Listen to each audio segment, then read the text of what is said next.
ونؤمن به ونتوكل عليه ونثني عليه الخير كله ونعوذ بالله من شرور أنفسنا ومن سيئات أعمالنا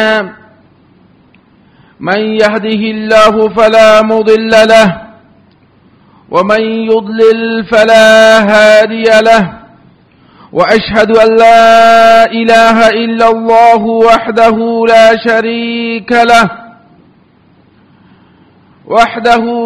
شريك له لا ند له ولا ضد له وهو الله الفرد الصمد لم يلد ولم يولد ولم يكن له كفوا أحد وليس كمثله شيء وهو السميع البصير وأشهد أن محمدا عبد الله ورسوله الذي بلغ الرسالة وأدى الأمانة ونصح الأمة وكشف بإذن ربه الغمة وتركنا على بيضاء ليلها كنهارها لا يزيغ عنها إلا هالك أما بعد فإن أصدق الحديث كتاب الله وخير الهدي هدي محمد صلى الله عليه وسلم وشر الأمور محدثاتها وكل محدثة بدعة وكل بدعة ضلالة وكل ضلالة في النار أو كما قال عليه الصلاة والسلام عباد الله ثم أوصيكم ونفسي بتقوى الله عز وجل فإن هذه هي وصية الله سبحانه وتعالى لعباده من الأولين والآخرين ومن عباده المرسلين يقول عز من قائل ولقد وصينا الذين أوتوا الكتاب والذين من قبلكم لعلكم تتقون يقول سبحانه وتعالى يا أيها الذين آمنوا اتقوا الله حق تقاته ولا تموتن إلا وأنتم مسلمون فاتقوا الله عباد الله في جميع شؤونكم اعلموا أن الله سبحانه وتعالى يراقبكم ثم يحاسبكم إن خيرا فخير وإن شرا فشر فالله سبحانه وتعالى يجعل لعباده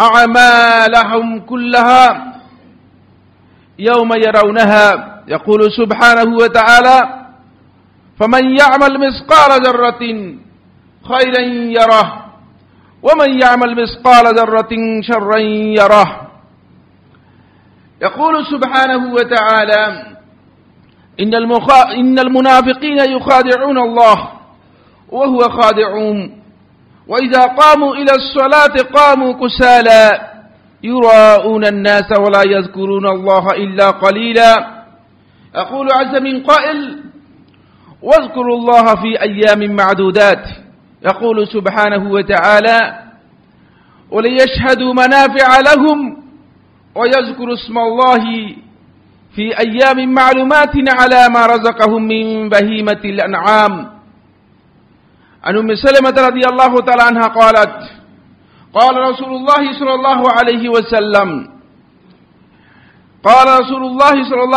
وسلم إذا أهل هلال ذي الحجة وأراد أحدكم أن يضحي فلا يأخذن من شعره وأظفاره شيئا أخرجه مسلم في صحيحه সম্মানিত হাজিরিন সম্মানিত উপস্থিতি শুরুতে আল্লাহ রাব্বুল আলামিনের অসংখ্য গণিত শুকরগুজার হচ্ছি যে মহান রব্বুল ইজ্জত ওয়াল জালাল অত্যন্ত মেহেরবানি করে আমাদেরকে ইয়াউমুল জুমআর এই দিনে সালাতুল জুমআ আদায় করার জন্য এখানে আসার তৌফিক দিয়েছেন। আল্লাহ রাব্বুল আলামিনের শুকরিয়া আদায় করি আলহামদুলিল্লাহ। সম্মানিত উপস্থিতি, আজকের যে গুরুত্বপূর্ণ একটি বিষয় নিয়ে আমি আপনাদের সাথে আলোচনা শেয়ার করব সেটি হচ্ছে আমরা তো আল্লাহ রাব্বুল আলামিনের সন্তুষ্টির জন্য ইবাদত করে থাকি।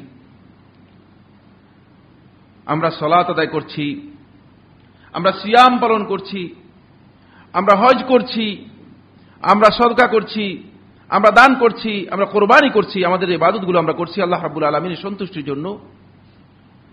যে ইবাদত আমরা করি না কেন, প্রত্যেকটি ইবাদতের মধ্যেই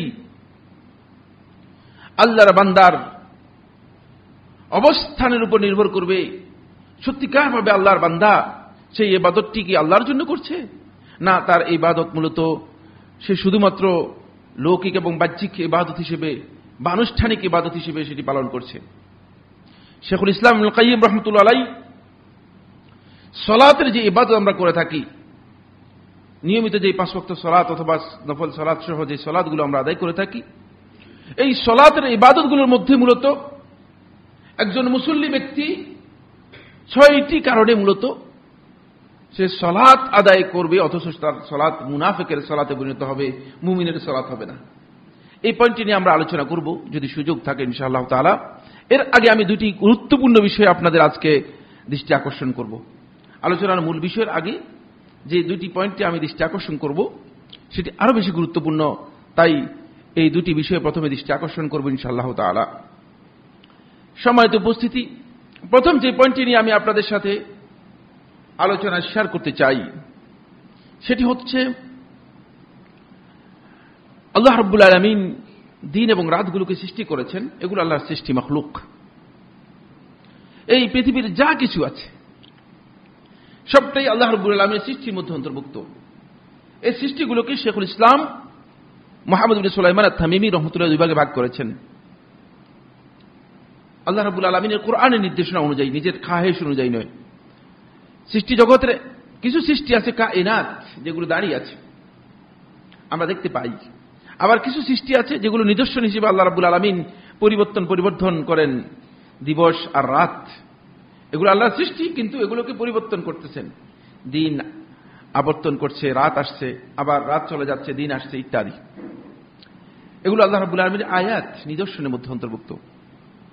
এগুলোতে যথেষ্ট শিক্ষা সত্যিকার ইমানদার ব্যক্তিদের জন্য আল্লাহ সুবহানাহু ওয়া তাআলা রেখেছেন। তাই এখান থেকে আমাদেরকে শিক্ষা নিতে হবে এবং সেটি বুঝতে হবে। এই দিনগুলোকে আল্লাহ রাব্বুল আলামিন, এই সময়গুলোকে আল্লাহ সুবহানাহু ওয়া তাআলা বিভিন্নভাবে আল্লাহর বান্দাদেরকে যাতে করে আল্লাহ রাব্বুল আলামিনের আনুগত্য করে আল্লাহ রাব্বুল আলামিনের নৈকট্য লাভ করতে পারে, এজন্য আল্লাহ সুবহানাহু ওয়া তাআলা অত্যন্ত মেহেরবানি করে এই দিবসগুলোকে বিভিন্ন সময় বিভিন্নভাবে মহিমান্বিত করেছেন, মর্যাদাপূর্ণ করেছেন, ফজিলত দিয়েছেন। সবগুলো সমান নয়, যদিও দিন সবটাই, দিনের যে কাঠামো রয়েছে কাঠামোগত দিক থেকে সেগুলো সমান, প্রকৃতিগত দিক থেকে, সৃষ্টিগত দিক থেকে সমান। কিন্তু আল্লাহ রাব্বুল আলামিন এই দিনগুলোর মধ্য থেকে আল্লাহ সুবহানাহু ওয়া তাআলা কিছু দিবসকে মুফাদ্দাল করেছেন, ফজিলত দিয়েছেন, মর্যাদাপূর্ণ করেছেন, আবার কিছু দিবসকে মর্যাদা দেননি। কেন? এটি আল্লাহর বান্দাগণ যেন সত্যিকার ভাবে এই দিবসগুলোকে আল্লাহ রাব্বুল আলামিনের নৈকট্য লাভ করার ক্ষেত্রে মৌসুম মনে করে এটাকে কাজে লাগাতে পারে এবং আল্লাহ রাব্বুল আলামিনের বেশি ইবাদত করতে পারে। আরেকটি বিষয় এর ব্যাখ্যার মধ্যে আহলে হাদিসগণ উল্লেখ করেছেন, সেটি হচ্ছে এটা আল্লাহ রাব্বুল আলামিনের একটা বড় বদান্যতা, অনুগ্রহ। তিনি এজন্য আল্লাহর বান্দারা যাতে সব সময়, আল্লাহর বান্দারা তাদের তবিয়ত হচ্ছে, প্রকৃতি হচ্ছে এমন যে যদি ঘোষণা দেওয়া হয় যে আগামীকাল 100 টাকা করে, 1000 টাকা করে আপনাদেরকে ডোনেশন দেওয়া হবে, তখন আপনারা যে আগ্রহ প্রকাশ করে উপস্থিত হবেন।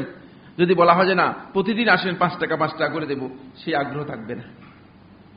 এজন্য আল্লাহর বান্দাদের অবস্থা এবং স্বভাব এর কারণে আল্লাহ রাব্বুল আলামিন সবচেয়ে বড় অনুগ্রহ করেছেন যে একটা সময়কে আল্লাহ রাব্বুল আলামিন এই তার নিয়ামতের মধ্যে অন্তর্ভুক্ত করে দিয়ে বান্দাদেরকে ক্ষমা করে দিতে চান, যাতে বান্দা দৌড়ে আসতে পারে আল্লাহ রাব্বুল আলামিনের অনুগ্রহের দিকে, যাতে বান্দা আল্লাহ রাব্বুল আলামিনের কাছে এসে আবার হাজিরি দিতে পারে, তার ভুলকে সে স্বীকার করতে পারে।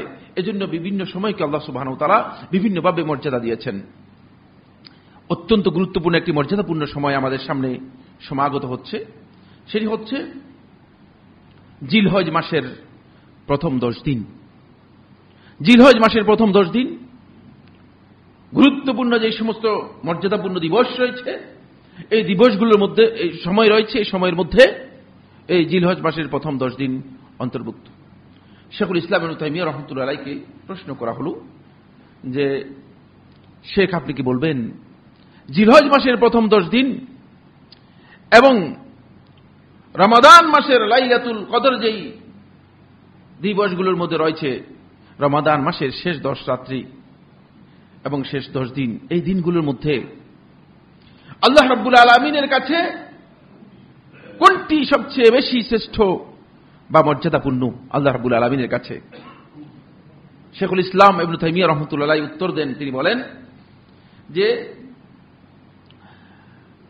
রমাদান মাসের শেষ 10 রাত্রি, যেহেতু এই শেষ 10 রাত্রির মধ্যে কোন এক রাত্রিতে লাইলাতুল কদর রয়েছে, যেই রাতে আল্লাহ সুবহানাহু ওয়া তাআলা কোরআনে কারীমকে অবতীর্ণ করেছেন, তাই রমাদান মাসের শেষ 10 রাত্রি, এই রাতগুলো আল্লাহ রাব্বুল আলামিনের শ্রেষ্ঠ যত রাত আছে সমস্ত রাতের মধ্যে সবচেয়ে বেশি শ্রেষ্ঠ। আর জিলহজ মাসের প্রথম 10 দিন এর দিবসগুলো, যেহেতু এই দিনগুলোর মধ্যে ইয়মে আরাফা এবং ইয়মুন নাহর রয়েছে, ইয়মুল হজ্জিল আকবার রয়েছে, কোরবানির দিন রয়েছে, আরাফার দিন রয়েছে, হজ্জে আকবরের দিন রয়েছে, এই জন্য এই 10 দিবস দিনের দিক থেকে আল্লাহ রাব্বুল আলামিনের সৃষ্টির মধ্যে সবচেয়ে বেশি মর্যাদাপূর্ণ, সময়ের মধ্যে সবচেয়ে বেশি মর্যাদাপূর্ণ। এই বক্তব্যের ব্যাখ্যার মধ্যে, এই বক্তব্যকে ব্যাখ্যা দিতে গিয়ে শেখুল ইসলাম ইবনে কাইয়িম রাহমাতুল্লাহ আলাইহি বলেন যে কোন ব্যক্তি যদি শেখুল ইসলাম ইবনে তাইমিয়া রাহমাতুল্লাহ আলাইহির বক্তব্যের সত্যিকার উপলব্ধি তার মধ্যে আসে, তাহলে তিনি বুঝতে পারবেন যে শেখুল ইসলাম ইবনে তাইমিয়া রাহমাতুল্লাহ আলাইহি কিভাবে এই দুই সময়ের মধ্যে সত্যিকার সামঞ্জস্য বিধান করেছেন। কারণ দুটি মূলত আল্লাহ রাব্বুল আলামিনের কাছে অত্যন্ত মর্যাদাপূর্ণ দিবস, কিন্তু এর দিনগুলো আল্লাহর বান্দাদের জন্য নেক আমল করার জন্য জিলহজ মাসের এই 10 দিন হচ্ছে সবচেয়ে বেশি গ্রহণযোগ্য, আর রমাদান মাসের রাত্রগুলো হচ্ছে সবচেয়ে বেশি গ্রহণযোগ্য আল্লাহ রাব্বুল আলামিনের কাছে। তাই দুইয়ের মাঝে শেখুল ইসলাম ইবনে তাইমিয়া রাহমাতুল্লাহ আলাইহি তার এই বক্তব্যের মাধ্যমে কিভাবে সামঞ্জস্য বিধান করেছেন সেটি উপলব্ধি করার একটি বিষয় রয়েছে। আসুন, আল্লাহ সুবহানাহু ওয়া তাআলা কুরআনে কারীমের মধ্যে স্পষ্ট করেছেন, সূরা ফজরের 1 এবং 2 নম্বর আয়াতের মধ্যে আল্লাহ রাব্বুল আলামিন ইরশাদ করেন, ওয়াল ফজর ওয়া লায়ালিন আশর ওয়াশ শাফঈ ওয়াল ওয়াতর। এই আয়াতগুলোর মধ্যে দেখেন ফজরের কসম করছেন আল্লাহ রাব্বুল আলামিন। ফজর কাকে বলে আমরা জানি, ফজর একটি সময়, নির্ধারিত একটি সময়, একটা প্রহরের নাম, যে যার মাধ্যমে দিবস এর শুরু হয়ে থাকে। এরপরে ওয়ালায়ালিন আশর এবং 10 রাত্রির শপথ। আব্দুল্লাহ ইবনে আব্বাস রাদিয়াল্লাহু তাআলা আনহু, আব্দুল্লাহ ইবনে ওমর রাদিয়াল্লাহু তাআলা বলেন, এই আয়াতের মধ্যে আল্লাহ রাব্বুল আলামিন এই 10 রাত্রির যে শপথ করেছেন, এই কসম করেছেন, এই 10 রাত্রি হচ্ছে হিয়া আশরু জিলহিজ্জাহ, জিলহজ মাসের 10 তারিখ, 10 দিন, প্রথম 10 দিন। আল্লাহ রাব্বুল আলামিন এই দিবসগুলোর কসম করে আল্লাহ সুবহানাহু ওয়া তাআলা এই দিবসগুলোর মর্যাদা এবং শ্রেষ্ঠত্ব যে রয়েছে সেই বিষয়টি প্রথমে আমাদেরকে জানিয়ে দিয়েছেন, যাতে আমরা বুঝতে পারি যে এর গুরুত্ব কি রয়েছে। এই 10 দিন অত্যন্ত গুরুত্বপূর্ণ। ফলে সূরা হজ্জের 28 নম্বর আয়াতের মধ্যে আল্লাহ সুবহানাহু ওয়া তাআলা বলেন, এই গুরুত্ব সমানভাবে সকলের জন্য, যারা হজের ইহরাম করেছে হাজী সাহেব, আর যারা হজের ইহরাম করেন নাই তাদের জন্য, সকলের জন্য। কিন্তু যারা হজের ইহরাম করে হজের উদ্দেশ্যে চলে গিয়েছেন তাদের জন্য আরো বেশি গুরুত্বপূর্ণ। এই জন্য লিয়াশহাদু মানাফিআ লাহুম, যেহেতু তারা হজের যে উদ্দেশ্যে যাচ্ছে সেখানে তাদের জন্য আল্লাহ রাব্বুল আলামিন যে কল্যাণকর বিষয়গুলো রেখেছেন সেগুলোকে তারা প্রত্যক্ষ করতে পারবে। ওয়ায়াজকুরু ইসমাল্লাহি ফি আইয়ামিন মা'লুমাত, এবং সুবিদিত দিনগুলোর মধ্যে আল্লাহ রাব্বুল আলামিনের নাম উচ্চারণ করবে, আল্লাহ রাব্বুল আলামিনের জিকির করবে। আলা মা রাযাকাহুম মিন বাহিমাতিল আনআম, আল্লাহ রাব্বুল আলামিন তাদেরকে চতুষ্পদ জন্তু থেকে যে রিজিক দিয়েছে সেগুলোর ক্ষেত্রে, অর্থাৎ কোরবানির ক্ষেত্রে তারা আল্লাহ রাব্বুল আলামিনের নাম উচ্চারণ করবে এবং জিকির করবে এই দিনগুলোর মধ্যে। তাই আইয়ামু মা'লুমাতের তাফসীরের মধ্যে অধিকাংশ আহলে তাফসীর ইমাম ইবনে কাসির দামেশকি রাহমাতুল্লাহ আলাইহি সহ অধিকাংশ আহলুত তাফসীর বলেছেন যে আইয়ামু মালুমাত বলতে মূলত হিয়াল আশরু মিন যিলহিজ্জা, এটি হচ্ছে জিলহজ মাসের 10 দিনকে বোঝানো হয়েছে। এগুলো হচ্ছে আল্লাহ রাব্বুল আলামিনের কাছে সবচেয়ে বেশি পরিচিত এবং সুবিদিত দিন, জিলহজ মাসের প্রথম 10 দিন। আসুন আল্লাহ নবী সাল্লাল্লাহু আলাইহি ওয়াসাল্লাম কি বলেছেন সহিহ বুখারী হাদিসের মধ্যে আব্দুল্লাহ ইবনে আব্বাস রাদিয়াল্লাহু তাআলা বর্ণনা করেন, তিনি বলেন রাসূলুল্লাহ সাল্লাল্লাহু আলাইহি ওয়াসাল্লাম ইরশাদ করেছেন, মা মিন আইয়ামিন আল আমালুস সালিহু ফিহা আহাব্বু ইলা আল্লাহ মিন হাযিহিল আইয়াম, ইয়ানি আশরা যিলহিজ্জাহ। আল্লাহর নবী সাল্লাল্লাহু আলাইহি ওয়াসাল্লাম ইরশাদ করেন, আব্দুল্লাহ ইবনে আব্বাস রাদিয়াল্লাহু তাআলা বলেন যে জিলহজ মাসের 10 দিনের চেয়ে আর কোন দিবস আল্লাহ রাব্বুল আলামিনের কাছে নেক আমলের জন্য এত বেশি পছন্দনীয় নয়, নেক আমলের জন্য এত বেশি পছন্দনীয় নয়। এই দিবসগুলোর মধ্যে আল্লাহ রাব্বুল আলামিনের কাছে যখন আল্লাহর বান্দা নেক আমল করে থাকে, সেই নেক আমলগুলো আল্লাহ রাব্বুল আলামিনের কাছে সবচেয়ে বেশি পছন্দনীয় এবং গ্রহণযোগ্য হয় আল্লাহ রাব্বুল আলামিনের কাছে অন্য দিনগুলোর চেয়ে। ক্বালু ইয়া রাসূলুল্লাহ, সাহাবীরা প্রশ্ন করলেন, জানতে চাইলেন, ক্বালু ইয়া রাসূলুল্লাহ, হে আল্লাহ রাসূল সাল্লাল্লাহু আলাইহি ওয়াসাল্লাম, ওয়ালাল জিহাদ ফি সাবিলিল্লাহ, জিহাদ ফি সাবিলিল্লাহর চেয়েও কি এই দিনগুলোর যে নেক আমলের কথা আপনি বলেছেন, এই নেক আমল আল্লাহ রাব্বুল আলামিনের কাছে বেশি প্রিয় হবে? জিহাদ ফি সাবিলিল্লাহর চেয়েও এটা কি মর্যাদাপূর্ণ হবে? ক্বালা ওয়ালাল জিহাদ ফি সাবিলিল্লাহ, আল্লাহ নবী সাল্লাল্লাহু আলাইহি ওয়াসাল্লাম বলেন, এমন কি জিহাদ ফি সাবিলিল্লাহর চেয়েও আল্লাহ রাব্বুল আলামিনের কাছে এই দিনগুলোর শুধু নেক আমল, এগুলো আল্লাহ রাব্বুল আলামিনের কাছে বেশি মর্যাদাপূর্ণ হবে। জিহাদ ফি সাবিলিল্লাহ আপনারা জানেন সহজ বিষয় না। নিজের জীবন নিয়ে গিয়ে আল্লাহর রাস্তায় এই জীবন বিতরণ করে দেয়া, ফিরে আসবেন কি আসবেন না সেটা তো তিনি মুজাহিদ জানেন না। এজন্য ইসলামের মৌলিক যে ইবাদতগুলোর মধ্যে সর্বশ্রেষ্ঠ যে স্থান সেটা হচ্ছে জিহাদের, কোনো সন্দেহ নেই। কিন্তু দুঃখের বিষয় হচ্ছে এই জিহাদকে আজকে সবচেয়ে বেশি বিকৃত করছে ইসলামের নাম দিয়ে যারা সন্ত্রাসী ও উগ্রপনার মধ্যে লিপ্ত রয়েছে তারা।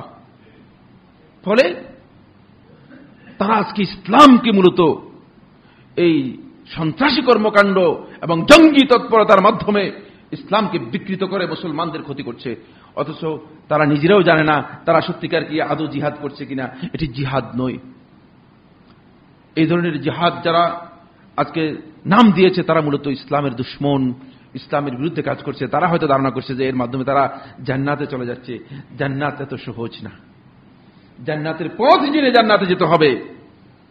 আপনি দৌড় দিয়ে গিয়ে এখানে গাড়ির নিচে যদি আপনি গিয়ে পড়ে যান যে আমি আল্লাহর সন্তুষ্টির জন্য গাড়ির নিচে পড়ে গেলাম, আপনার এর কোনো মর্যাদা আছে কিনা? শহীদ হবেন কিনা, নাকি আত্মহত্যা হবে? ইসলাম সম্পর্কে জানতে হবে।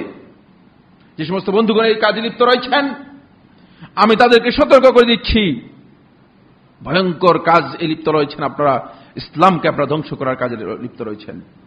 আপনাদের নিজেদের ক্ষতি নিজেরা করছেন। এটি ইসলামের সাথে সামান্যতম কোনো সম্পর্ক নেই। ইসলামে জিহাদের বিধানটুকু স্পষ্ট আলেম ওলামাদের কাছ থেকে জেনে নিতে হবে। ইসলামে জিহাদ রয়েছে, ইসলামে জিহাদ ফরজ। রাসূলুল্লাহ সাল্লাল্লাহু আলাইহি ওয়াসাল্লাম বলেছেন জিহাদ কিয়ামত পর্যন্ত থাকবে। কিন্তু সেটা কিভাবে থাকবে সেটা সত্যিকার আহলুল ইলম যারা রয়েছে, যাদের কাছে এই বিষয়ে জ্ঞান আছে, তথ্য রয়েছে, তাদের কাছ থেকে জেনে নিতে হবে। আপনার খাহেশ মতো জিহাদ করলে হলো না। একজনকে রাস্তায় দেখা হলো, তাকে হত্যা করে আপনি বললেন যে জিহাদ করেছি। মানে এটা কি নবী সাল্লাল্লাহু আলাইহি ওয়াসাল্লাম করেছেন কিনা? এরকম কোন ঘটনা ঘটেছে কিনা নবী সাল্লাল্লাহু আলাইহি ওয়াসাল্লামের জীবনে? কেউ যদি বলে থাকে তিনি নবী সাল্লাল্লাহু আলাইহি ওয়াসাল্লামের জীবনে একদিনের জন্য পড়েন নাই, আমি মনে করি এটা আপনাদের সতর্ক থাকতে হবে। বলছিলাম, ক্বালু ইয়া রাসূলুল্লাহ, সাহাবীরা প্রশ্ন করলেন, হে আল্লাহর রাসূল সাল্লাল্লাহু আলাইহি ওয়াসাল্লাম, ওয়ালাল জিহাদু ফি সাবিলিল্লাহ, যে আল্লাহর রাস্তায় জিহাদের ছোঁ সেটা কি আরো বেশি মর্যাদাপূর্ণ হবে? ক্বালা ওয়ালাল জিহাদু ফি সাবিলিল্লাহ ইল্লা, তবে আছে রাজুলুন খরাজা বিনাফসিহি ওয়া মালিহি, কোন ব্যক্তি যদি নিজের দ্বীনকে হেফাজত করার জন্য, নিজের ইসলামকে হেফাজত করার জন্য যদি বেরিয়ে পড়ে, খরাজা বিনাফসিহি ওয়া মালিহি, নিজের জীবন এবং সম্পদ দুইটাই নিয়ে বের হয়ে যায়, সবকিছু নিয়ে বের হয়ে গেল। ফালাম ইয়ারজি বিশাই, আর কিছুই নিয়ে ফিরে আসতে পারল না, সম্পদটাও আল্লাহর রাস্তায় বিতরণ করে দিল, জীবনটাও আল্লাহর রাস্তায় বিতরণ করে দিল, তাহলে সে ব্যক্তি এর চেয়ে ভালো আমল করেছে, এটা প্রমাণ হবে। বুঝতে পেরেছেন যে জীবনের সবকিছু যদি কোনো ব্যক্তি বিতরণ করে দেয়, তার চেয়েও এই 10 দিনের আমল, নেক আমল আল্লাহ রাব্বুল আলামিনের কাছে সবচেয়ে বেশি প্রিয়, সবচেয়ে বেশি প্রিয়। আপনার সমস্ত সম্পদ যদি আল্লাহর রাস্তায়, তা তো করতে পারবেন না, তাহলে আপনার স্ত্রী, পরিবার, পরিজন কোন দিকে যাবে? স্বাভাবিক কথা না। আমাকে যদি বলেন যে সমস্ত সম্পদ আপনি দিয়ে দেন, এটা আমি দিতে পারবো না, আমাকে হত্যা করে ফেলবে পরিবারের লোকেরা, বলবে যে তুমি তাহলে আমাদের কোথায় রেখে যাবে? এটা সম্ভব নয়, ইম্পসিবল, কঠিন কাজ। কিন্তু আপনার সমস্ত সম্পদ, এমনকি জীবন পর্যন্ত যদি আল্লাহর রাস্তায় ব্যয় করে যান, মানে আল্লাহ রাব্বুল আলামিনের কাছে এই সমপর্যায়ের আমল হচ্ছে এই জিলহজ মাসের প্রথম 10 দিনের আমলটুকু। এটা আমাদের খেয়াল রাখতে হবে। তাই রাসূলুল্লাহ সাল্লাল্লাহু আলাইহি ওয়াসাল্লাম এই দিবসের গুরুত্বের ব্যাপারে অনেকগুলো হাদিস বলেছেন। সবগুলো আজকের আলোচনার মধ্যে আমরা বলতে পারবো না। আরেকটি হাদিস আমি আপনাদের সামনে বলতে চাই, যে রাসূলুল্লাহ সাল্লাল্লাহু আলাইহি ওয়াসাল্লাম মূলত স্পষ্টভাবে সাক্ষ্য দিয়ে গেছেন যে জিলহজ মাসের এই প্রথম 10 দিন এটি হচ্ছে আফদালু আইয়ামিদ দুনিয়া, আল্লাহর এই দুনিয়ার মধ্যে সবচেয়ে শ্রেষ্ঠ দিবস, শ্রেষ্ঠ দিনগুলো, সবচেয়ে শ্রেষ্ঠ দিনগুলো। জাবের রাদিয়াল্লাহু তাআলা থেকে বর্ণিত হাদিস, রাসূলুল্লাহ সাল্লাল্লাহু আলাইহি ওয়াসাল্লাম ইরশাদ করেন, বলেন ফুদ্দিলা আইয়ামুদ দুনিয়া আইয়ামাল আশর, যে 10 দিন জিলহজ মাসের দুনিয়ার যত দিবস রয়েছে সমস্ত দিবসের উপর মহিমান্বিত ও মর্যাদাপূর্ণ হয়েছে। ইয়ানি আশর জিলহিজ্জাহ, অর্থাৎ জিলহজ মাসের 10 দিন। কিলা ওয়ালা মিসলুহুন্না ফি সাবিলিল্লাহ, হে আল্লাহর রাসূল সাল্লাল্লাহু আলাইহি ওয়াসাল্লাম, যদি কেউ আল্লাহর রাস্তায় বেরিয়ে পড়ে, তাহলে তার ওই দিনটিও কি এই 10 দিনের চেয়ে মর্যাদাপূর্ণ হবে না, বা 10 দিনের অনুরূপ হবে না? ক্বালা ওয়ালা মিসলুহুন্না ফি সাবিলিল্লাহ, হ্যাঁ, যদি আল্লাহর রাস্তায় কেউ বেরিয়ে পড়ে সবকিছু, তাহলেও এই দিবসের চেয়ে মর্যাদাপূর্ণ হবে না। ইল্লা রাজুলুন, শুধু ওই ব্যক্তি ব্যতীত, উফিরা ওয়াজহুহু বিল্লাহ, যার মানে আল্লাহর রাস্তায় বেরিয়ে যাওয়ার পরে সর্বস্ব সবকিছু বিতরণ করে দিয়েছে, সে ব্যতীত। রাওয়াহুল বাজ্জার ইবনে হিব্বান এবং বাজ্জার তার হাদিসের গ্রন্থের মধ্যে উল্লেখ করেছেন। শেখ নাসিরউদ্দিন আলবানী রাহমাতুল্লাহ আলাইহি হাদিসটিকে সহিহ বলেছেন। এখান থেকে আমরা যেটা বুঝতে পারলাম সেটা হচ্ছে এই দিবসগুলো আল্লাহ রাব্বুল আলামিনের কাছে সবচেয়ে বেশি মর্যাদাপূর্ণ, এই 10টি দিবস। এবার আসুন, এই যে 10টি দিবসের কথা বলা হচ্ছে, এই 10টি দিবস মূলত, যেহেতু গতকাল সৌদি আরবে চাঁদ দেখা যায়নি, তাই আজকে সৌদি আরবে হচ্ছে 30 স্বাভাবিক নিয়ম অনুযায়ী। তাহলে আমাদের দেশে মানে আগামীকাল হবে 30, আগামীকাল হবে আমাদের দেশে 30। যদি আমাদের দেশে 30 পূর্ণ হয়, তারপরেও যদি আজকে বাংলাদেশে চাঁদ দেখা যায়, স্বাভাবিক নিয়ম অনুযায়ী চাঁদ দেখা যাবে না। কিন্তু যদি চাঁদ দেখা যায়, তাহলে বাংলাদেশে মানে তাহলে আগামীকাল থেকে আপনারা মানে এই দিবসগুলো পেয়ে যাচ্ছেন, অথবা অন্যথায় আপনারা আগামী পরশু থেকে এই দিনগুলো পেয়ে যাচ্ছেন। অত্যন্ত মর্যাদাপূর্ণ দিবস। তাই এই দিনগুলোর মধ্যে কি কাজ করতে হবে সেটাও আমাদেরকে একটু জেনে নিতে হবে। সেই বিষয়ে শুধু দৃষ্টি আকর্ষণ করব, আমার আলোচ্য বিষয় কিন্তু সেটা নয়। তাই শুধু দৃষ্টি আকর্ষণ করব আমি কয়েকটি পয়েন্ট নিয়ে।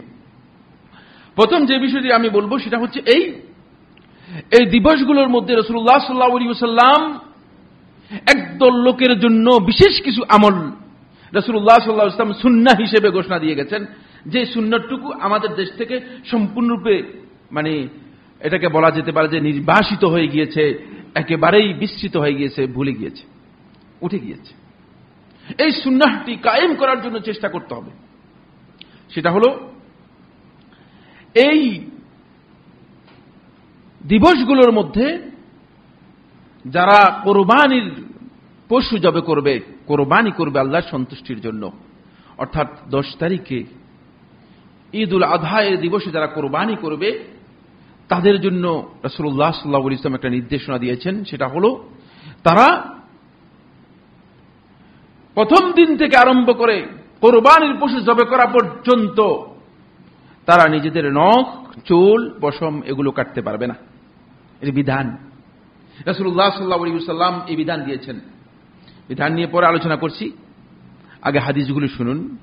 উম্মে সালামা রাদিয়াল্লাহু তাআলা আনহা বর্ণনা করেন, তিনি বলেন, আন্না নবী সাল্লাল্লাহু আলাইহি ওয়াসাল্লাম قال, নবী সাল্লাল্লাহু আলাইহি ওয়াসাল্লাম ইরশাদ করেছেন, ইযা রাআইতুম হিলাল যিল হিজ্জাহ, যখন তোমরা জিলহজ মাসের চাঁদ, নতুন চাঁদ দেখতে পাবে, ওয়া আরাদা আহাদুকুম, আর তোমাদের মধ্যে কেউ আন ইউদাহিয়া, কুরবানি করার ইচ্ছা পোষণ করবে, ফালইউমসিক আন শা'রিহি ওয়া আদফারিহি, সে যেন তার চুল এবং নখ কাটা থেকে বিরত থাকে।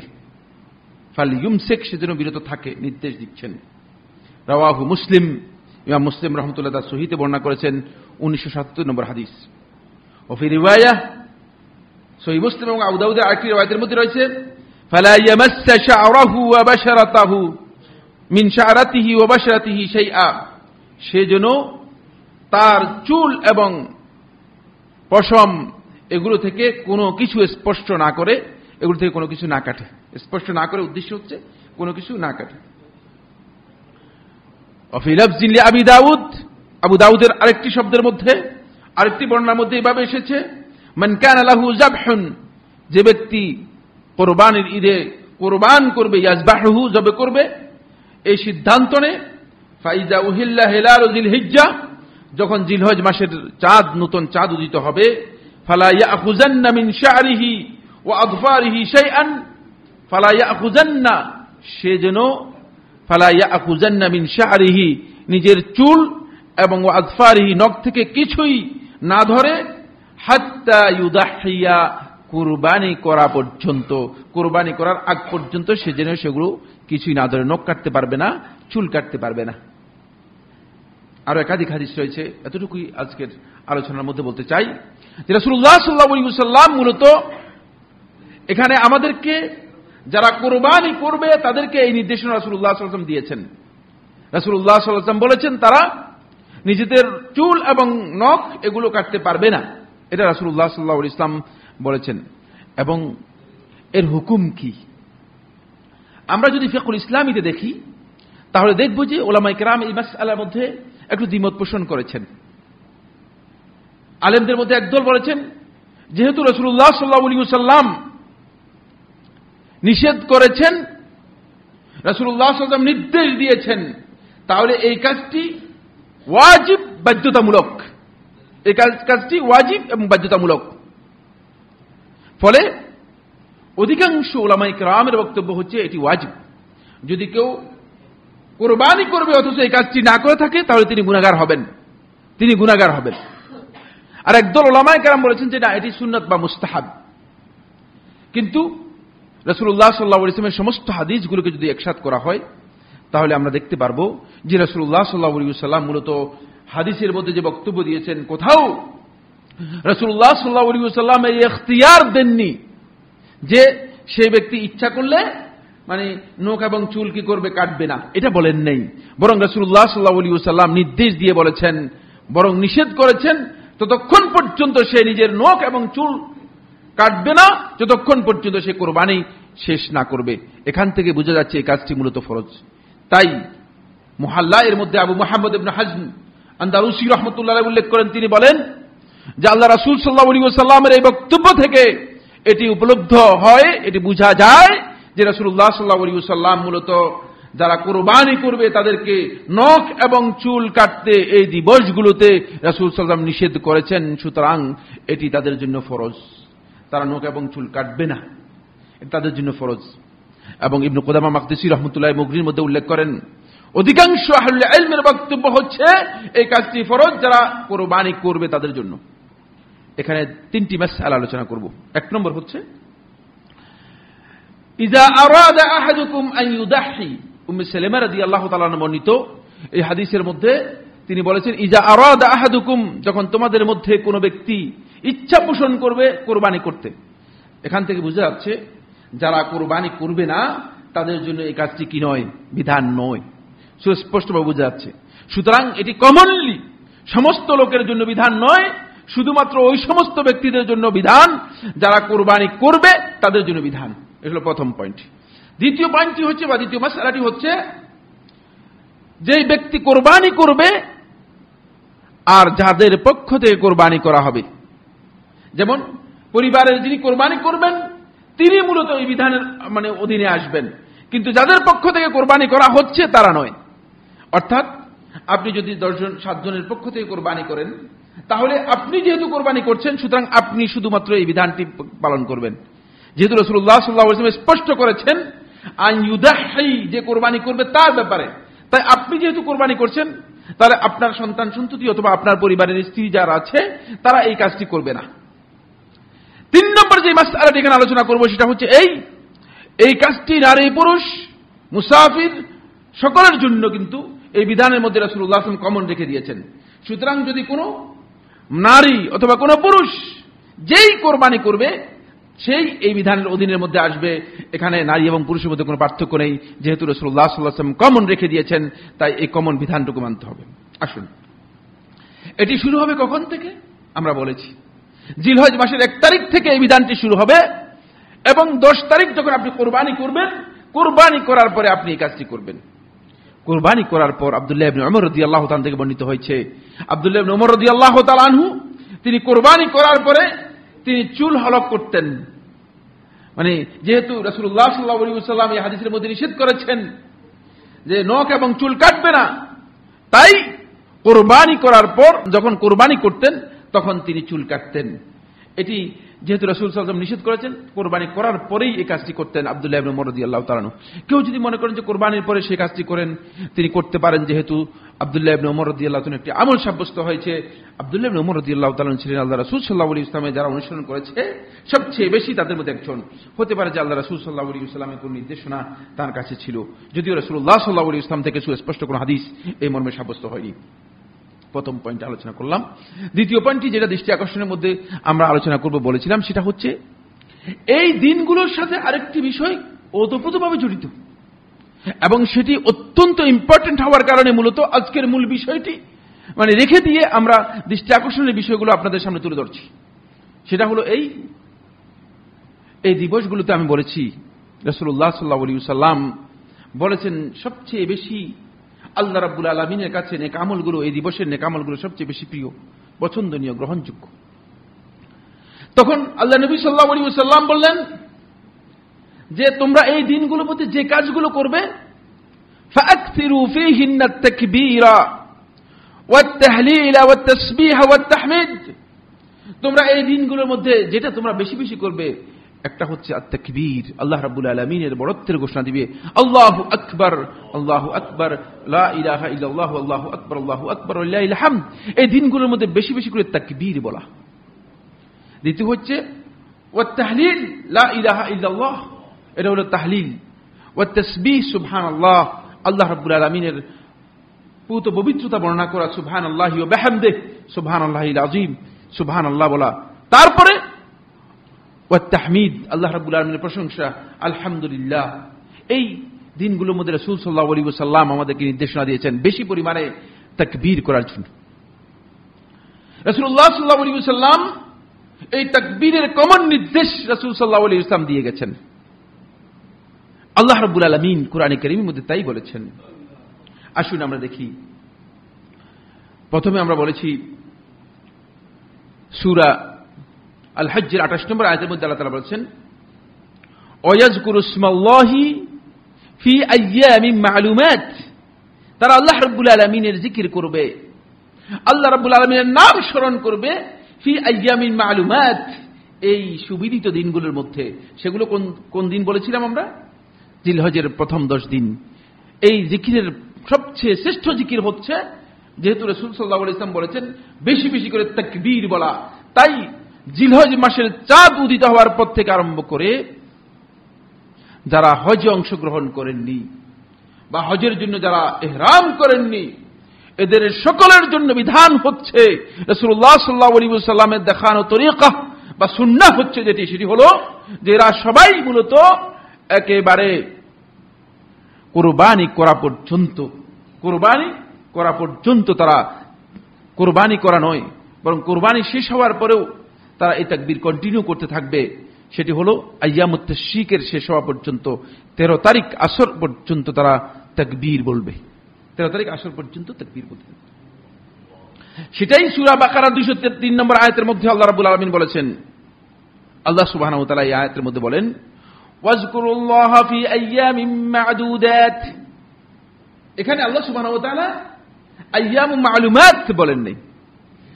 আবার আল্লাহ তাআলা এখানে বলতেছেন সূরা হজের 28 নম্বর আয়াতের মধ্যে আইয়ামুম মা'লুমাত বলেছেন, সুবিদিত দিনগুলো। আর এখানে বলতেছেন মানে হাতে গোনা দিনগুলো। এই হাতে গোনা দিন এর তাফসীরের মধ্যে আব্দুল্লাহ ইবনে আব্বাস রাদিয়াল্লাহু তাআলা ইরশাদ বলেন যে এই হাতে গোনা দিন হচ্ছে মূলত আইয়ামুত তাশরীকের দিনগুলো। আইয়ামুত তাশরীকের দিনগুলো সেটা হলো আইয়ামুত তাশরীক হচ্ছে 11, 12, 13 এই 3 দিন। 11, 12, 13 তারিখ আসর পর্যন্ত এই দিনগুলো। এগুলোর মধ্যে আল্লাহ রাব্বুল আলামিনের জিকির করবে। আল্লাহ রাব্বুল আলামিনের জিকিরের মধ্যে সবচেয়ে শ্রেষ্ঠ জিকির হচ্ছে আল্লাহ রাব্বুল আলামিনের তাকবীর বলা, যেহেতু এর মধ্যে তাওহীদও রয়েছে, আল্লাহ রাব্বুল আলামিনের বরত্বের ঘোষণা রয়েছে। এই জন্য প্রত্যেকটি ক্ষেত্রেই আল্লাহ সুবহানাহু ওয়া তাআলা এটাকে পছন্দ করেছেন। প্রত্যেকটা ক্ষেত্রে আপনি যখন কুরবানি করবেন তখন আল্লাহু আকবার বলে কুরবানি করবেন। আপনি যখন তাওয়াফ শুরু করবেন তখন আল্লাহু আকবার বলে তাওয়াফ শুরু করবেন। আপনি যখন পাথর নিক্ষেপ শুরু করবেন তখন কি আল্লাহু আকবার বলে মানে পাথর নিক্ষেপ শুরু করবেন। প্রত্যেকটি জায়গায় যখন জিকিরের কথা এসেছে, আল্লাহ সুবহানাহু ওয়া তাআলার কাছে সবচেয়ে পছন্দনীয় জিকির হচ্ছে যেখানে তাওহীদের ঘোষণা রয়েছে এবং আল্লাহ রাব্বুল আলামিনের বরত্বের ঘোষণা রয়েছে, সেই জিকিরটুকু হচ্ছে আল্লাহু আকবার, এই ঘোষণাটুকু রয়েছে।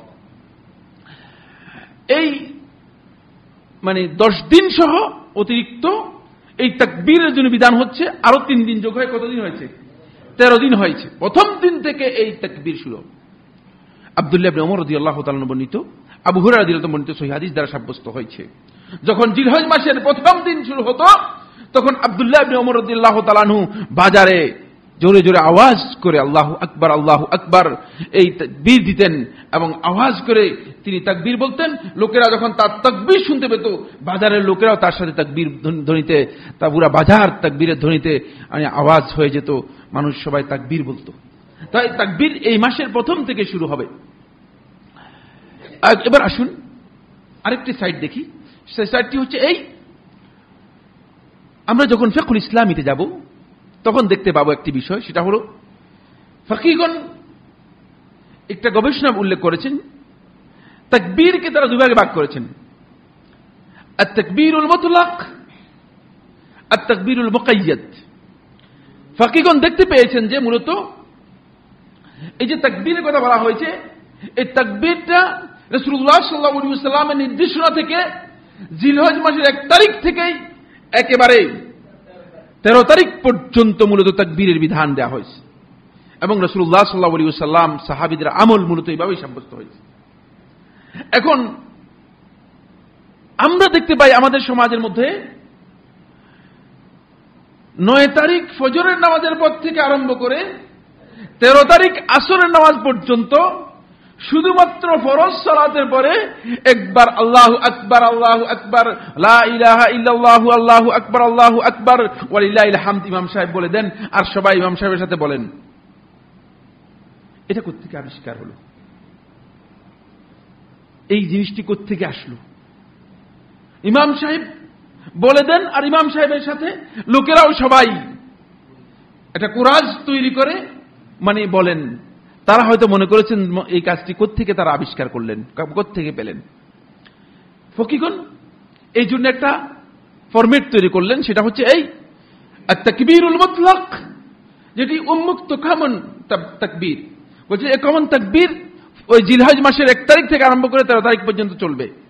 আর তাকবীরুল মুকাইয়াদ মানে শুধুমাত্র ফরজ সালাতের পরে আত-তাকবীরুল মুকাইয়াদ চলতে থাকবে। ফরজ সালাতের পরে সেটা হচ্ছে 9 তারিখ ফজরের নামাজের পর থেকে আরম্ভ করে 13 তারিখ আসরের নামাজ আগ পর্যন্ত। তারা এটাকে তাকবীরুল মুকাইয়াদ বলেছেন। রাসূলুল্লাহ সাল্লাল্লাহু আলাইহি ওয়াসাল্লাম থেকে এই বিষয়ে কি এসেছে? শেখুল ইসলাম ইবনে তাইমিয়া রাহমাতুল্লাহ আলাইহিকে প্রশ্ন করা হলো যে আদৌ কি রাসূলুল্লাহ সাল্লাল্লাহু আলাইহি ওয়াসাল্লাম তার কোন হাদিসের মধ্যে এই ধরনের তাকবীর বলতে নির্দেশ দিয়েছেন কিনা? শেখুল ইসলাম ইবনে তাইমিয়া রাহমাতুল্লাহ বলেন, রাসূলুল্লাহ সাল্লাল্লাহু আলাইহি ওয়াসাল্লামের কোন হাদিসের মধ্যে একটি শব্দও আসেনি যেখানে বলা হয়েছে 9 তারিখ ফজরের পর থেকে আরম্ভ করে 13 তারিখ আসর পর্যন্ত সালাতের পরে তাকবীর বলা হবে। এ ধরনের কোন শব্দ রাসূলুল্লাহ সাল্লাল্লাহু আলাইহি ওয়াসাল্লামের কোন বক্তব্যের মধ্যে আসে? এই বিষয় সম্পর্কে বিস্তারিত আলোচনা করেছেন আর রাউদান নাদিয়ার মধ্যে সিদ্দিক হাসান খান কানুজি রহমতুল্লাহ আলাইহি বিস্তারিত আলোচনা করেছেন। যাদের পড়ার সুযোগ আছে তারা পড়ে নেবেন যে মূলত রাসূলুল্লাহ সাল্লাল্লাহু আলাইহি ওয়াসাল্লাম থেকে একটি হাদিসের গ্রন্থের মধ্যেও এই বিষয়ে কোনো বক্তব্য আসেনি। রাসূল সাল্লাল্লাহু আলাইহি ওয়াসাল্লাম এই নির্দেশনা দিয়েছেন। বাকি আলী ইবনে আবি তালিব রাদিয়াল্লাহু তাআলা আনহু থেকে একটি আমল সাব্যস্ত হয়েছে যে আলী রাদিয়াল্লাহু তাআলা আনহু ফরজ সালাতের পরে 9 তারিখ ফজর থেকে তিনি তাকবীর বলতেন, কিন্তু তিনি যে আগে তাকবীর বলতেন না এই ধরনের কোনো বর্ণনা আসেনি। তাহলে বোঝা গেল যে তিনি তাকবীর মূলত সবসময় বলতেন, ফরজ সালাতের পরে বিশেষভাবে বলতেন এই দিনগুলোর মধ্যে, যেহেতু এই দিনগুলো বেশি গুরুত্বপূর্ণ এই জন্য। এটা আলী ইবনে আবি তালিব রাদিয়াল্লাহু তাআলা বর্ণিত একটি রিওয়ায়াতের মধ্যে রয়েছে। রিওয়ায়াতের বিষয়ে বিতর্ক থাকলেও শেখুল ইসলাম ইবনে তাইমিয়া রাহমাতুল্লাহি আলাইহি দলিল হিসেবে এটাকে উল্লেখ করেছেন। যেহেতু এটাকে দলিল হিসেবে শেখুল ইসলাম রাহমাতুল্লাহি আলাইহি উল্লেখ করেছেন, সেখানে হয়তো কেউ যদি গ্রহণ করতে চান এই আমলটুকু গ্রহণ করতে পারেন। তবে বলতে কি এখানে কি তবে আছে? তবেটা হলো এই যে শেখুল ইসলাম ইবনে তাইমিয়া রাহমাতুল্লাহি আলাইহি সহ যারা বলেছেন যে তাকবীরুল মুকাইয়াদ অর্থাৎ ফরজ সালাতের পরে 9 তারিখ ফজর থেকে আরম্ভ করে 13 তারিখ আসর পর্যন্ত যে তাকবীর রয়েছে, এই তাকবীরের বিষয়টি মূলত ইন্ডিভিজুয়াল ব্যক্তিগত তাকবীর হবে। মানে এটা ইমাম সাহেব স্লোগান দিবেন আর বাকিরা কোরাজ করবেন, এটা রাসূল সাল্লাল্লাহু আলাইহি ওয়াসাল্লামের সুন্নাহ দ্বারা সাব্যস্ত হয়নি অথবা কোন সাহাবীর আমল দ্বারা সাব্যস্ত হয়নি। ইমাম সাহেব শুধু তাকবীর বলবেন, বাকি যদি ইমাম সাহেবের তাকবীরের সাথে লোকেরা তাকবীর বলতে পারে, কিন্তু ইমাম সাহেব তাকবীরে তালকিন দিবেন এমনটি নয়। এই বিষয়ে যখন শেখ আব্দুল আজিজ বিন বাজ রাহমাতুল্লাহি আলাইহি সহ শেখ মোহাম্মদ সালেহ আল উসাইমিন রাহমাতুল্লাহি আলাইহিমা এদেরকে যখন প্রশ্ন করা হলো, জিজ্ঞেস করা হলো এটা কিভাবে এই তাকবীর দিবে, তখন তারা বলেছেন যে ফরজ সালাতের পরে ইমাম সাহেব সালাম ফিরানোর পর, ইমাম সাহেব যখন সালাম ফিরাবেন, সালাম ফিরানোর পর ইমাম সাহেব প্রথমে রাসূলুল্লাহ সাল্লাল্লাহু আলাইহি ওয়াসাল্লাম ফরজ সালাতের পরে যেই জিকিরগুলো করেছেন সেগুলো করবেন, তারপরে তিনি তাকবীর বলবেন, আস্তাগফিরুল্লাহ আস্তাগফিরুল্লাহ আস্তাগফিরুল্লাহ আল্লাহুম্মা আনতাস সালাম ওয়া মিনকাস সালাম তাবারাকতা ইয়া যাল জালালি ওয়াল ইকরাম। তারপরে তিনি কি করবেন? তাকবীর বলবেন, তিনি তাকবীর দিবেন। এবং অন্যরা যদি তার তাকবীর অনুসরণ করে তাও করতে পারে, আর অন্যরা যদি পরবর্তী তাকবীরে তারা তাকবীর দিতে পারে, কোনো অসুবিধা নেই। তবে এই তাকবীরকে এই দিনগুলোর মধ্যে যেহেতু সুস্পষ্টভাবে রাসূলুল্লাহ সাল্লাল্লাহু আলাইহি ওয়াসাল্লামের কোন হাদিসের মধ্যে সীমাবদ্ধ করা হয়নি, তাই উচিত হচ্ছে মূলত তাকবীরের যে সুন্নাহ রাসূলুল্লাহ সাল্লাল্লাহু আলাইহি ওয়াসাল্লামের কথা আমরা আলোচনা করলাম, সেই সুন্নাহকে ফলো করা, সেটাই আমরা ফলো করার জন্য চেষ্টা করব। সেটা হলো সর্বক্ষেত্রেই। কারণ আব্দুল্লাহ ইবনে উমর রাদিয়াল্লাহু তাআলা আনহু যখন বাজারে যেতেন, যখন মসজিদে যেতেন, যখন অন্য কোনো কাজে যেতেন, সর্বাবস্থায় এই দিনগুলোর মধ্যে তাকবীর বলতেন, আল্লাহু আকবার আল্লাহু আকবার তাকবীর বলতেন। প্রসঙ্গত তাকবীরের সিফাত নিয়ে আমি আলোচনা করার মনে হয় সুযোগ পাবো না। তাকবীরগুলোর ধরন কি হবে সেটা আলোচনা করার সুযোগ আমার হাতে নেই। শুধুমাত্র গুরুত্বপূর্ণ একটি পয়েন্ট রয়ে গিয়েছে, সেটা না বললেই নয়, এজন্য বলতে হবে। সেটা হলো এই বন্ধুগণ, আরেকটি গুরুত্বপূর্ণ পয়েন্ট রয়ে গিয়েছে, সেটা হলো এই দিবসগুলোর মধ্যে জিলহজ মাসের এই 10 তারিখ পর্যন্ত এই দিবসগুলোর মধ্যে একটি দিন রয়েছে, যে দিবসটি অত্যন্ত মর্যাদাপূর্ণ, আর এর ফজিলত আল্লাহ নবী সাল্লাল্লাহু আলাইহি ওয়াসাল্লাম বিশেষভাবে উল্লেখ করে গিয়েছেন। কাতাদা রাদিয়াল্লাহু তাআলা বর্ণনা করেন, সহিহ মুসলিমের রওয়ায়াতের মধ্যে এসেছে, তিনি বলেন, قال رسول الله صلى الله عليه وسلم, রাসূলুল্লাহ সাল্লাল্লাহু আলাইহি ওয়াসাল্লাম ইরশাদ করেছেন, সিয়ামু ইয়াউমি আরাফা আহতাসিবু আলা আল্লাহ আন ইউকাফিরা আস-সানাতা আল্লাতী ক্বাবলাহু ওয়াল্লাতী বা'দাহু, যে আরাফার দিনের সিয়াম আল্লাহ রাব্বুল আলামিনের কাছে আমি এই আশাবাদ ব্যক্ত করছি, এই সওয়াবের আশা করছি যে আল্লাহ সুবহানাহু ওয়া তাআলা গত বছর এবং আগামী বছর 2 বছরের গুনাহগুলো, সগীরা গুনাহগুলো ক্ষমা করে দেবেন। শুধু একদিনের সিয়াম, শুধু একদিনের সিয়াম যদি আপনি পালন করে থাকেন, তাহলে আপনি গত বছর এবং আগামী বছর এই 2 বছরের গুনাহ আপনার মাফ হয়ে যাবে। ওয়াফি লাফজিন, আরেকটি riwayতের মধ্যে এসেছে, রাসূলুল্লাহ সাল্লাল্লাহু আলাইহি ওয়াসাল্লাম বলেন, ইউকাফিরুস সানাতাল মাদিয়া ওয়াল বাকিয়া, গত বছর এবং আগামী বছর 2 বছরের সম্পূর্ণ যে গুনাহ রয়েছে, সগীরা গুনাহগুলোকে এই দিনের সিয়াম সম্পূর্ণরূপে মিটিয়ে দিবে, মুছে দিবে। সুতরাং এই দিনের সিয়ামের ফজিলত অনেক বেশি। এখানে অনেকগুলো মাসআলা রয়েছে, সময় শেষ হয়ে গেছে, শুধু একটি মাসআলা আলোচনা করে শেষ করব, যেটি সবচেয়ে বেশি ইম্পর্টেন্ট, যেখানে সবচেয়ে বেশি বিভ্রাট রয়েছে। সেটা হলো এই দিনের সিয়াম মূলত আল্লাহ নবী সাল্লাল্লাহু আলাইহি ওয়াসাল্লামের সমস্ত হাদিসগুলোকে একসাথে করে আমি দেখেছি, শুধুমাত্র সিয়াম ও ইয়াউমে আরাফা ইয়মে আরাফার সিয়ামের কথা উল্লেখ করা হয়েছে, এটি মূলত 9 তারিখ জিলহজের 9 তারিখের সিয়াম নয়। বলতে পারেন যে সাইফুল্লাহ ভাই এটা কি বলেছেন? কি বলেছি? এর অর্থ হচ্ছে এই, যেহেতু আরাফার ময়দানে হাজী সাহেবগণ যেই দিন উকুফ করবে সেই দিনে সিয়াম পালন করলেই এই দিনের সিয়াম পালিত হবে, অন্যথায় 9 তারিখে সিয়াম পালন করলে সিয়াম পালিত হবে না। এই মাসআলার মধ্যে আলেমদের মধ্যে মতবিরোধ আছে। শেখ মোহাম্মদ সালেহ আল উসাইমিন রাহমাতুল্লাহ ইজতিহাদ করেছেন, শেখ মোহাম্মদ সালেহ আল মুনাজ্জিদ তার ইসলাম কিউ এর মধ্যে ইজতিহাদ করেছেন। এই ইজতিহাদের মধ্যে ইজতিহাদ করেছেন এই জন্য সওয়াব পাবেন, কিন্তু রাসূল সাল্লাল্লাহু আলাইহি ওয়াসাল্লামের নির্দেশনার সাথে এই ইজতিহাদের কোনো সম্পর্ক নেই, ফলে ইজতিহাদ ভুল হয়েছে, শুদ্ধ হয়নি। কারণ হলো রাসূলুল্লাহ সাল্লাল্লাহু আলাইহি ওয়াসাল্লাম সাওমকে, এই দিনের সিয়ামকে বা রোজাকে নির্দিষ্ট করেছেন আরাফাত দিবসের সাথে। আপনি বলেন আরাফার ময়দান থেকে হাজী সাহেবগঞ্জ যখন চলে আসলো, এই দিনকে দুনিয়ার কেউ আরাফাত দিবস বলবে কিনা? প্রশ্নই আসে। ফলে যদি ওই দিন, যেই দিন আরাফাত দিবস, সেই দিন যদি কোনো হাজী সাহেব আরাফার ময়দানে না গিয়ে এর পরের দিন আরাফার ময়দানে যান, তার হজ হবে কিনা? দুনিয়ার কোন আলেম বলেনি তার হজ হবে। যেমনি ভাবে এর আগের দিন যদি সে আরাফার ময়দানে হজ করতে যায়, তার হজ হবে কিনা? হবে না। সুতরাং এই দিবসটি এমন ভাবে ফিক্সড করা হয়েছে যে আরাফার সাথে সম্পৃক্ত, এবং আরাফাত দিবসের সিয়াম ওই আরাফাত দিনই হবে। বাংলাদেশে সেটা যদি 7 তারিখও হয় কোনো অসুবিধা নেই, 8 তারিখও হয় কোনো অসুবিধা নেই। তাই এই মাসআলা যদি কোনো আলেম দিয়ে থাকেন, তিনি ভুল দিচ্ছেন, তিনি বুঝেন নাই রাসূল সাল্লাল্লাহু আলাইহি ওয়াসাল্লাম এই দিবসকে মর্যাদাপূর্ণ করা হয়েছে আরাফার কারণে। যেদিন ওকুফে আরাফা করবে হাজী সাহেবগণ আরাফার ময়দানে অবস্থান করবে। আকুলু কাউলি হাযা লি ওয়া লাকুম ফাস্তাগফিরুল্লাহ লি ওয়া লাকুম ফাস্তাগফিরুহু ইন্নাহু হুয়াল গফুরুর রহিম। আলহামদুলিল্লাহ আলা ইহসানিহি ওয়াশ শুকরু লাহু আলা তাওফীকিহি ওয়া ইমতিনানিহি ওয়া আশহাদু আল লা ইলাহা ইল্লাল্লাহু ওয়াহদাহু লা শারীকা লাহু তা'যীমান লিশানিহি وأشهد أن محمدا عبد الله ورسوله الداعي إلى رضوانه وعلى آله وأصحابه وإخوانه. عباد الله رحمكم الله، اعتصموا بالله ومن يعتصم بالله فقد هدي إلى صراط مستقيم. সম্মানিত হাজিরিন, একটি বিষয় দৃষ্টি আকর্ষণ করতে হবে, সেটা হচ্ছে এই জুমার সালাতের মধ্যে উপস্থিত হয়ে ইমাম সাহেবের খুতবার মধ্যে যদি কেউ বক্তব্য দেন, এদিক সেদিক তাকায় কথা বলেন, এটি কিন্তু তার জুমার ফজিলতটুকু সম্পূর্ণরূপে নষ্ট করে দেয়। রাসূলুল্লাহ সাল্লাল্লাহু আলাইহি ওয়াসাল্লাম হাদিস দ্বারা সাব্যস্ত যে ফাকাদ লাগা, সে মূলত লাঘব করলো, তার সমস্ত জুমার সালাতের ফজিলত নষ্ট হয়ে গেল।